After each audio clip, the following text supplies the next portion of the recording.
बिस्मिल्लाहिर्रहमानिर्रहीम। एक बुजुर्ग फकीर भीख मांगता हुआ बाजार के अंदर आ निकला। यहाँ पर ये भीख मांगते मांगते एक नौजवान लड़के के पास आ पहुंचा। ये लड़का काफी गरीब था। इसने बुजुर्ग फकीर से कहा कि बाबा, आप तो भीख मांग कर गुजारा कर लेते हैं, पर मेरे पास खाने को कुछ भी नहीं है। आप मुझे भी अपने साथ मिला लें, हम इकट्ठे भीख मांगा करेंगे।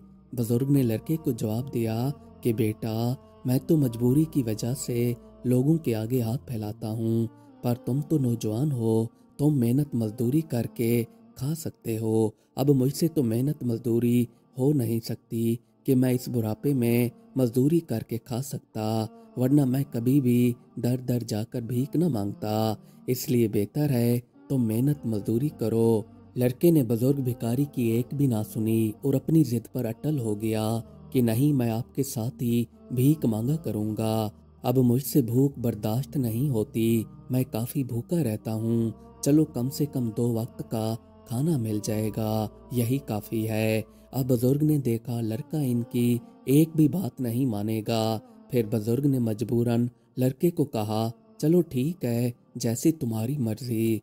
फिर ये दोनों इकट्ठे भीख मांगना शुरू हो गए। अब ये जहाँ भी जाते, जितनी भी इनको भीख मिलती, ये शाम को आकर दोनों सारे पैसे इकट्ठे मिलाकर आपस में बराबर तकसीम कर लेते थे। अगर किसी के पास पैसे कम भी होते, पर फिर भी ये दोनों पैसे मिलाकर आपस में बराबर तकसीम कर लेते। लड़का जाकर ये सारे पैसे अपने ऊपर लुटा देता था। जो बुजुर्ग थे ये दिन में सिर्फ एक बार ही खाना खाते थे। जो लड़का था ये दिन में 3 बार खाना खाता और बाकी सारा पैसा अयाशों में लगा देता। जबकि इसे ये भी मालूम था कि मैं एक भिखारी हूँ और दर दर जाकर भीख मांगता हूँ, पर फिर भी इसको रोजाना जितने पैसे भीख में मिलते ये खा जाता। एक दिन बुजुर्ग फकीर ने इससे कहा कि तुम बेजा ऐसे ही खाते रहोगे तो बीमार पड़ जाओगे। इससे बेहतर है कि तुम दिन में सिर्फ 1-2 मर्तबा खाना खाया करो, ज्यादा खाने से तुम्हारी तबीयत खराब हो सकती है। लड़के ने बुजुर्ग को जवाब दिया कि वाह, अब आप मेरे खाने पीने पर रोक लगा रहे हैं, इसी वजह से मैं भीख मांगने पर मजबूर हुआ हूँ। और आप कहते हैं कि मैं अपना खाना पीना ही कम कर दूँ, लोगों के आगे जा जाकर हाथ फैलाता हूँ तो भीख जाकर मिलती है। अब वो इकट्ठी करके खाऊं नहीं तो और क्या करूं। वैसे भी काफी दिनों से भूख के अंदर मर मर कर जी रहा था। अब एक ही सहारा मिला है जो कि भीख मांगने का है। इसी में ही कुछ पैसे बन रहे हैं जिससे जिंदगी की गाड़ी चल पड़ी है। मुझसे मेरी भूख बर्दाश्त नहीं होती, इसलिए मैं भूख के लिए कुछ भी कर सकता हूँ। आप मुझे ऐसी तलकीन ना ही करें तो बेहतर है।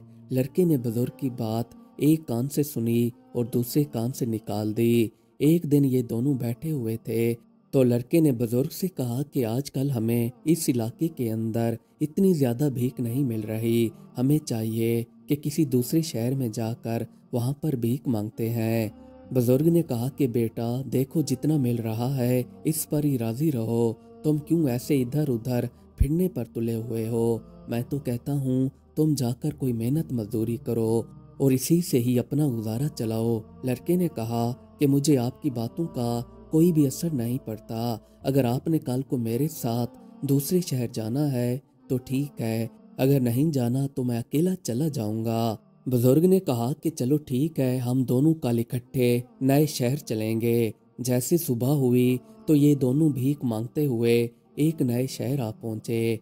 इस शहर में डाकुओं ने फकीरों का भेष बदल कर लोगों को लूटना शुरू किया हुआ था। एक दिन इलाके वाले इकट्ठे हुए और इन्होंने आपस में मशवरा किया कि आखिर इन लुटेरों से कैसे छुटकारा पाया जाए। काफी मशवरे के बाद इन्होंने तय किया कि क्यों ना बादशाह के पास जाकर इनसे शिकायत की जाए ताकि वो हमारी मदद कर सकें। अगर ऐसे चलता रहा तो शायद हमारे इलाके के अंदर पूरी तरह से डाके पड़ते रहेंगे और डाकू फैलते चले जाएंगे, जिसको बाद में हम कंट्रोल ही नहीं कर सकेंगे। ये सारे लोग इकट्ठे होकर बादशाह के पास चले आए और आकर बादशाह से कहने लगे कि हमारे इलाके के अंदर डाकू ने फकीरों का लिबास पहनकर लूटना शुरू किया हुआ है, मेहरबानी करके आप इस तरफ तवज्जो दें। बादशाह ने हुक्म जारी कर दिया कि जहाँ पर भी कोई भी भिखारी नजर आए, इसे फौरन पकड़ कर मेरे पास ले आए। अब इन दोनों को तो मालूम था नहीं कि फकीरों के लिबास में डाकू लूट रहे हैं।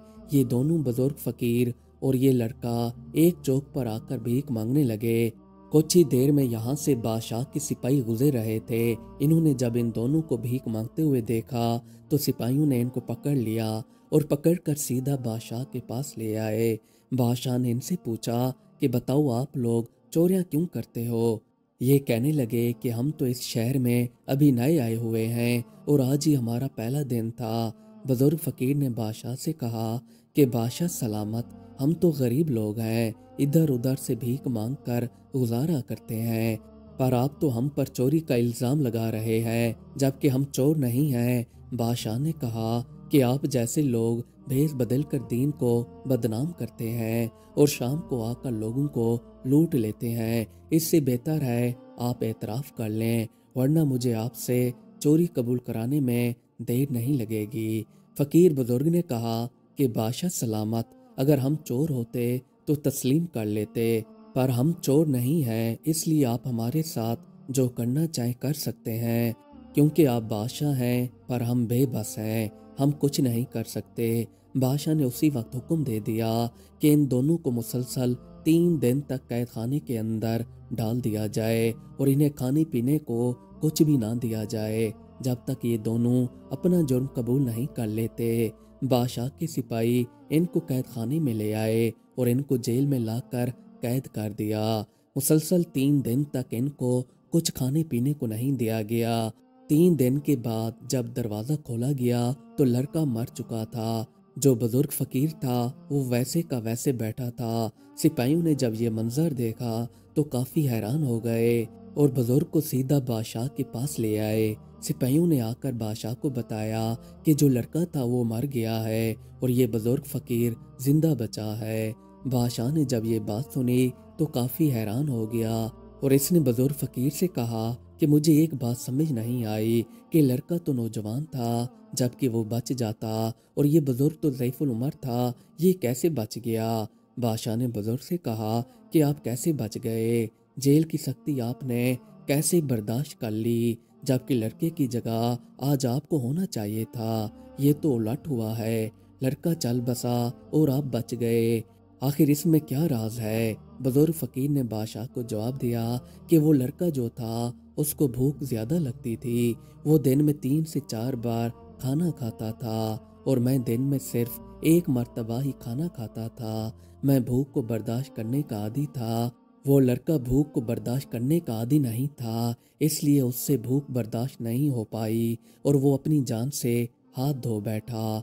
क्योंकि आपके अंदर भूख बर्दाश्त करने की ताकत होनी चाहिए। अगर आप भूख को बर्दाश्त नहीं कर पाते तो फिर इसी तरह जैसे लड़के ने भूख बर्दाश्त ना करके अपनी जान दे दी तो इसकी जगह कोई और भी हो सकता है। बादशाह ने जब बुजुर्ग फकीर की हकीमाना बात सुनी तो इन्होंने उसी वक्त बुजुर्ग को बाइज्जत बरी करने का हुक्म दे दिया और साथ ही बुजुर्ग फकीर को इनामात से नवाज दिया। मज़ीद अच्छी वीडियोस देखने के लिए हमारे चैनल को सब्सक्राइब कर लें। शुक्रिया।